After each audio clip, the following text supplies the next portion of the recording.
So, hey Steve, thanks for coming back in. No worries. We spoke last time about the different phases of an environmental review and due diligence. Thought it'd be good for us just to cover off some of the things that might be useful for people if they are going, or some of the watchers or the listeners or whatever you want to call it, as they start looking at buildings. Some things that you might sort of tips and tricks around.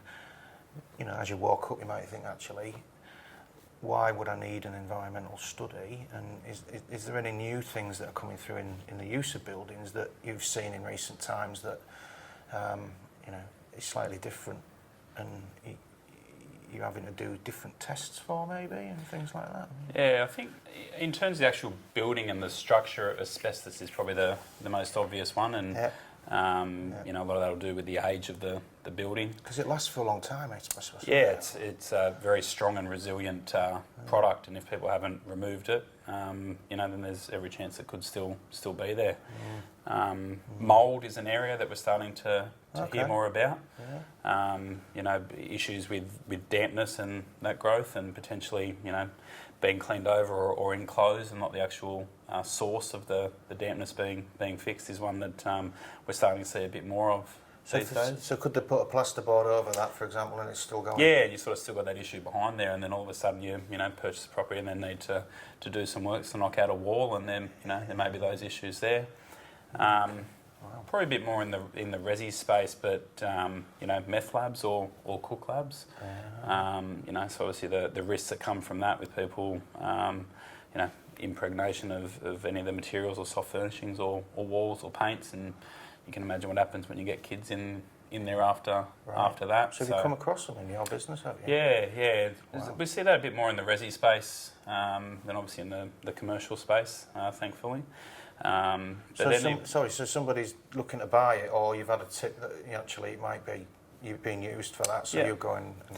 Yeah, and I know some jurisdictions are actually looking at that as part of the testing phase. Probably been a little bit more popular over the ditch in New Zealand, but it's definitely something that is being considered a lot more in the residential space. And I think getting back to sort of commercial and industrial.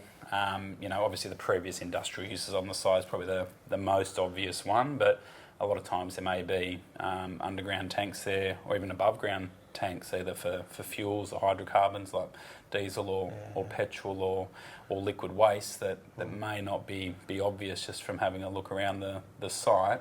Because it may have used before and changed use and all that kind of thing. Or it gets decommissioned, whether it be formally or informally by not being used anymore, and pull the bowsers out, pull the vents out, and don't think about it again.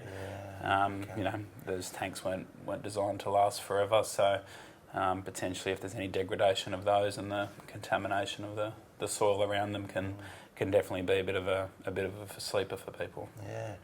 So it's not just it's the land, it's the previous use of the property, it's even the users, if you like, in the best part of the word, and. So there's essentially a need in all, I would have thought, in all sectors of the industry to just think about it on the right hand side of your brain as you're going in and going, look, what's this been doing, and where's our risk?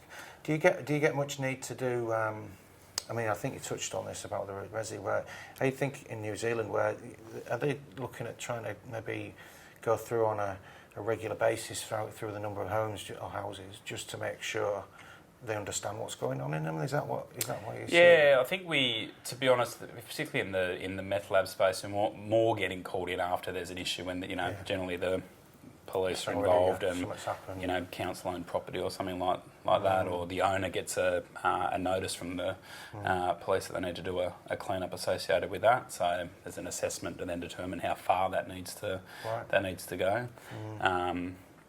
But I guess it's one of the risks that come with that, and it's just something that a lot of people don't necessarily think about. And you think about it, probably more from a portfolio perspective. A lot of times there may be a residential associated with that portfolio that need to be considered.